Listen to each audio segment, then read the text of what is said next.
want to not read from a script. I just want to talk to you all casually. And I'm excited about kind of this little change. So we are rebranding the podcast from the Fit Body Happy Joints podcast to the Dr. Shannon Show.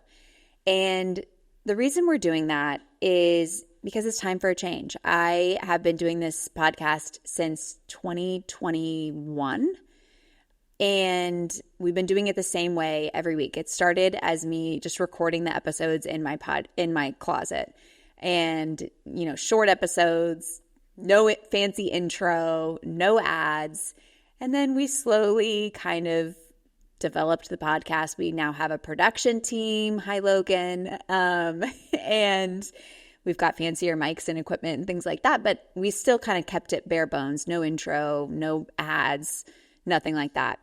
And I'm ready to kind of level it up a little bit. And if you are someone that hates change, don't worry, because we're changing things in a way that I hope will be better. So here's what we're changing and here's what we're keeping the same. We'll start with what we're keeping the same. We are still going to release episodes on Thursday, and those episodes will be your science-based, your tangible takeaways, short, concise, or like interviewing notable guests, things like that. And then Fridays, we're going to be doing some bonus episodes, not every Friday, but throwing in some bonus episodes like this one that are a little more casual, like I'm either just chatting with our team or I'm chatting just with you all about my personal experience or something I'm working on or some mindset things or whatever. My goal for this podcast is to, number one, give you the science. And then I want to use this new rebrand as a way to also give you the application, kind of show you how I'm taking some of this stuff and applying it into my life. So we're adding some bonus episodes. We're improving production. You might notice the new intro music and things like that. We might be doing some longer episodes. And then we're also going to be expanding our topics, which I'm really excited about. We'll be doing like maybe some skincare and beauty, more mental health stuff. We'll be doing like time management. Again, I'll be talking about different things. Like today, we're going to be talking about some of my business mindsets that I've changed that you can apply to really any goal that you're working on. So I'm really excited. I think that this new phase of the podcast is going to be more fun for hopefully us and us as a team, as an Evlo team, and then you all who are listening. The podcast is my baby. I'm obsessed with writing episodes. It's one of my favorite things to do outside of teaching, and I think this is just going to take it to the next level. So this is really exciting.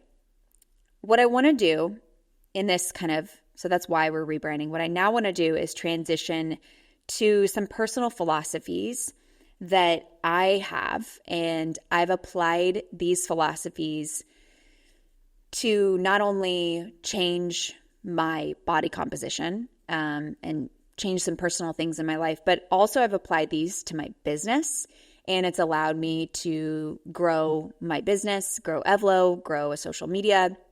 It's allowed me to grow this podcast to over 1.5 million downloads.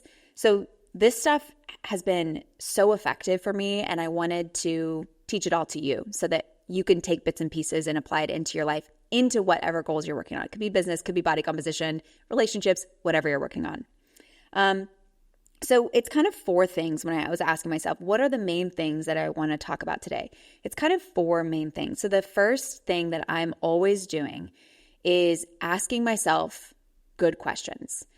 And when you're thinking about any result in your life, the most important thing to get that result is that you're consistent. If you are inconsistent and you're bopping around, you're never going to reach your goal. And so in order to stay consistent, you have to a lot of times do the boring work over and over when you don't want to.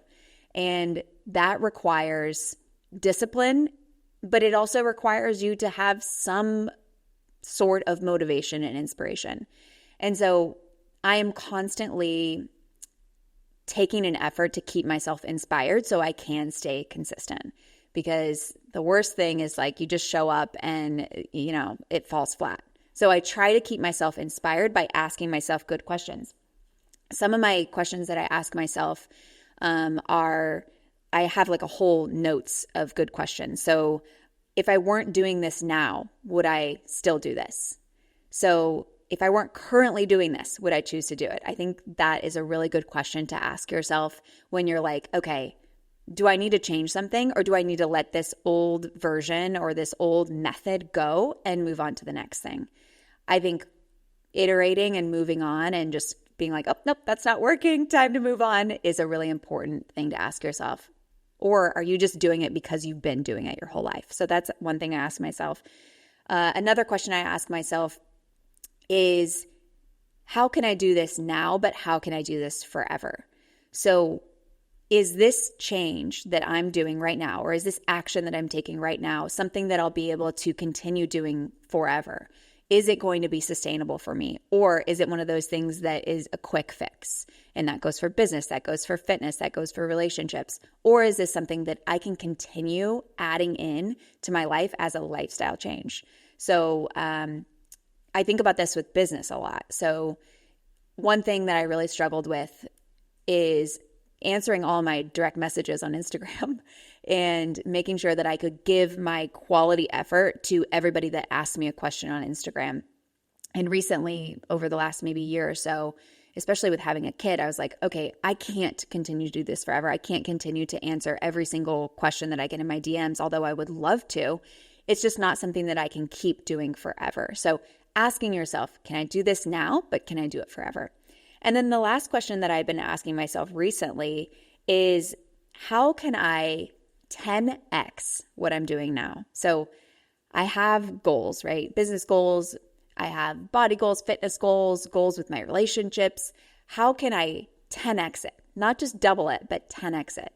And by trying to 10x something, it forces you to look at things completely differently. You can't do what you've been doing and just do it more harder. You have to completely scratch it all and start from the top and do something completely different.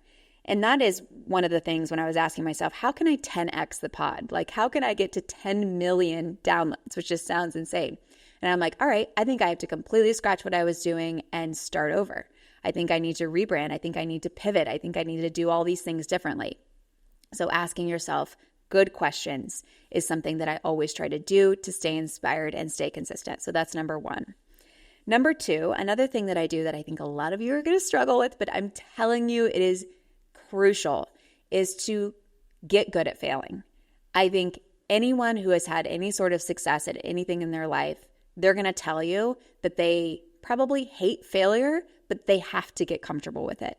Because especially when it comes to business, you're going to try things that are going to flop and you're going to feel embarrassed. And a lot of times you're doing it publicly and it's going to feel embarrassing. You're going to feel like a failure. But I have kind of positioned failing in my mind to be like, oh, it's not just failing, it's learning. Like, I'm like, oh, nope, that didn't work. All right, that's a little embarrassing. Like, I posted that on Instagram and it got 2 likes. Cool. We're not going to do that again. So getting used to failing. And when I first started my business, I did this really cool thing that I didn't make up. I got this from Brooke Castillo, who has the Life Coach School podcast. But I wrote down 25 things that I was going to try each quarter and fail at. So if you're an Evlo member, you might have seen us trying some of these things. Like, we did this burnout bootcamp thing where we released like 5 classes and a accompanying podcast, and it just did not work. Like, I think only a handful of people bought it and did it, and it just didn't work. It was kind of a fail. And we wrote out 25 different things that we were going to try. We were going to try certain things on Instagram. We were going to try doing things on YouTube, trying this and that, this advertising campaign, or this podcast, and writing down 25 things each quarter that I was going to try at and probably fail at. But in the pursuit of trying all of those things, we learned so much. Like, it was like drinking from a fire hose. We learned what didn't work, where to invest our energy, because until you try it, you just don't know. So that's something that I highly recommend if you're starting a business, writing out 25 fails. Or if you're just, again, you can apply this to any goal that you're working on. Maybe it's nutrition. You're like, okay, I'm going to try these 25 different things and see what resonates with me the most. That's number 2. The third thing that I do that I talk about all the time is B plus work. And this is also another way to say gentle consistency. B plus work and out the door is so much better than A plus work that never sees the light of day. And again, you perfectionists are going to have a really hard time with this, but it makes you take action saying, okay, I'm not even going to try for my A plus. I'm just going to pass. I'm just going to do my B plus effort. I'm going to get it out the door, and then I'm going to move on to the next thing. And this keeps you moving forward and keeps you taking action, because a lot of times you'll just work on the same thing and want to perfect it, and it'll just never see the light of day. Or you just won't have much production, right? You'll just focus too much on one little thing that maybe you could have done a lot less effort on and it would have had the same effect. Interestingly, a lot of people are like, B plus, like that's not good enough. My B plus effort a lot of times to the world is, to them, they're like, oh, that's A plus, like that's great. We're always our own worst critics. So if you can just do your B plus work and get it out the door, it's so life-changing. And I will say that also you can apply this to exercise, and we call this gentle consistency. Not every workout is going to be your A plus. Sometimes it's just like, oh my gosh, just get there and do something. And maybe it's even a C plus or maybe even a D, but taking action consistently, moving yourself forward is what will have the most incredible benefits in your life. So B plus and out the door. And then the final thing that I do is I set really ridiculous, audacious goals. And I set goals that are probably not going to work. They're probably impossible. And this kind of goes back to the 10x thing. It's like, how can I set my sights on this really ridiculous goal, and what would I have to do to make that happen? And a lot of times it's like, well, I can't focus on things that are kind of just like taking my time and energy, but not really moving myself forward. I've got to kind of get rid of all of those things. I've got to get rid of all those distractions. I've got to really focus on what's actually going to get me closer to that goal. And what I've found is that I've been doing this every year for the last 4 years. And what I've found is that I've never once reached it. I've never once hit my big, ridiculous, audacious goal, but I might reach it. Instead of reaching it in 1 year, I might reach it in 2 years or 3 years. So I still get there. It just takes a little bit longer. And the whole, like, if you shoot for the moon, you'll land among the stars thing, that is so true. Like, if you set a ridiculous goal and you don't get all the way there, you're probably going to get a lot further than you would if you would have set a more realistic goal, because it forces you to try different things, get out of your comfort zone, keep taking action. So those are kind of the 4 things that I really focus on to get my mindset right, to stay consistent, and to hopefully be achieving more as I continue on in business, in my fitness, as my life changes with having a baby. So I hope this was fun. I had a lot of fun doing this. Again, this is totally unscripted, and I'm shocked that I was able to get through it because I'm used to reading a script. So I'm excited for this rebrand. I hope you all are too. We will see you all on Thursday for a regular episode. Bye.